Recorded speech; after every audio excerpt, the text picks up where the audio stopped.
तो फ्रेंड्स आज मु तुमको गोटे कहानी शुणाइवाई जाऊँगी। आशा करुँची ए कहानीटी आपण मानकु बहुत भल लागिबो। तो चलतु कहानीटी को आरंभ करिबा। बहुत दिन तलर कथा, गोटे गाँव रे गोटे भल लोक रामुर मृत्यु हो जाइथिला। जेमिति ता परिवार लोक माने सबको श्मशान नहीं जाउथिले, सेतेबेले जणे मालिक हठात शबर गोटे गोड़ को जाबुड़ी धरिला आउ कहिला, ए मरी जाइथिबा रामू मो पाखरु 2 लाख टंका ऋण नैथिला। एइथिपाई प्रथमे तमे मोर 2 लाख टंका फेराओ, तापरे जाई मु ए सबको श्मशान को नेबा पाई देबी। सबु लोक एहाकु देखुथिले। सेतेबेले तार 3 पुओ कहिले, आमे तमरो टंका देई पारिबुनी, बापांकर ऋण बापा जानती, आउ एमितिरे भी बापा तो ए दुनिया रे नाहांती। जदि तुमको तांकर शब नेबार अछि तो नहीं जाओ। एक कथा गाँ लोक शुणिकी रामुर 3 पुओ को थू थू करुथिले। एबे रामुर 3 पुओ ऋण सुझिया पई मना करिदेले। तापरे रामुर भाई माने मध्य कहिले, जेबे ता पुओ माने ऋण सुझी पारिबेनी तो आमे कोन पई कहार ऋण सुझिबु। सेतेबेलकु रामुर शब सेठारे बहुत समय रही जाइथिला। तापरे से कथा रामुर गोटे मात्र झियो पाखकु पहुँची गला।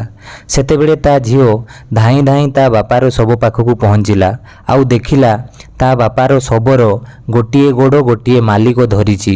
यह देखिकी से कांदी पकाइला एवं से ता देहरे पिंधिथिबा समस्त अलंकार एवं ता पाखरे जेतिकी पैसा थिला सबु से मालिक को देईदेला। आउ से मालिक आगरे हाथ जोड़िकी कहिला, ए सुना गहना बिकिकी जदि तमर ऋण न सुझे तो मु निजे समस्त ऋण सुझिबी, किंतु एबे मो बापांको शब सत्कार करिवारु वंचित करंतुनी। परे से मालिक रामुर शबर गोड़ को आउ काहाकु धरई देई तार झियो पाखकु जाइकी कहिला, मते क्षमा करिदे झियो, कोन पाइना कथा एहा जे मोर रामू पाखरु 2 लाख टंका नेबार नाही, देबार अछि। रामू 3 वर्ष पूर्वरु मोर किछि जरूरी पड़िबारु तार गोटे जमी बिकिकी मते एही 2 लाख टंका देइथिला। आउ से तो एते भल लोक थिला जे मते गोटे टंका मध्य सुध मागी नथिला। आउ आजी जेतेबेले मु ता पैसा फेराइबा पई आसिली तो मु सुनिली तार मृत्यु हो जाइछि। एइथिपाई मु बहुत चिंतारे पड़ी जाइथिली कि एबे मु एही पैसा काहाकु देबी।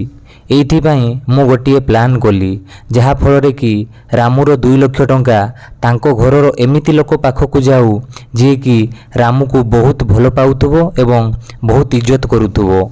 आउ झियो आजी तू बुझेई देलु कि निज माँ बापा को गोटे पुओ ठारू झियो माने बहुत बेसी भल पाती। एइथिपाई एई 2 लाख टंका मु तोते देउछि। खास तो भड़िया झियो समस्त घरे थांते जे कि तांको बापा माँ को बहुत इज्जत करते। यही सबू देखिकी रामुर 3 पुओ आउ ता भाई मानकर मुंड लाजरे तलकु नई गला। सतरे सांग माने यही कथा सत जे माँ बापा को पुओ ठारू बेसी झियो माने ही भल पाती आउ इज्जत करती। एइथिपाई सांग माने झियो मानकु पढ़ाओ आउ झियो मानकु बढ़ाओ। तो फ्रेंड्स आशा करुँची आजिर कहानीटी आपन को भल लागिथिबो। जदि भल लागिला गोटे लाइक करिया पई भूलिबेनी। कहानीटी केमिति लागिला निश्चय जणाइबे। जदि आपण आम चैनल नुआ तेबे एबे ही सब्सक्राइब करंतु एवं ऑल बेल आइकन टी को दबाई दियंतु। कहानीटी को शेष पर्यंत सुनिथिबारु आपन को बहुत बहुत धन्यवाद।